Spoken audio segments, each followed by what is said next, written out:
તો તમારે કહેવું એ નહીં પડે અને તમારા કામ અમે કરતા રહીશું। આ તો કામ છે, પણ બીજા કોઈ પણ કામ હશે તમે આયોજનબદ્ધ રીતે આપતા રહેજો। આપણા ધારાસભ્ય છે, આપણા અધ્યક્ષ છે ગુજરાતના, આપતા રહેવાના અને કામ થતા રહેશે, કોઈ તકલીફ નથી। જ્યાં સુધી મેં 2011માં હું અમદાવાદ કોર્પોરેશનનો સ્ટેન્ડિંગ ચેરમેન હતો, ત્યારે એક જનરલ મીટિંગ હતી, એમાં મેં કીધેલું કે જ્યાં સુધી માન્ય નરેન્દ્રભાઈ છે ત્યાં સુધી વિકાસના કામનો પૈસો ખૂટે એમ નથી।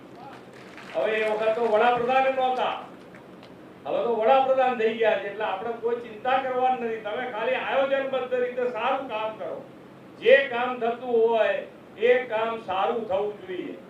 લિપિન કોઈ જતું રહે અને આપણે ધ્યાન ના લઈએ અને કે વરસાદ આવ્યો તો કામે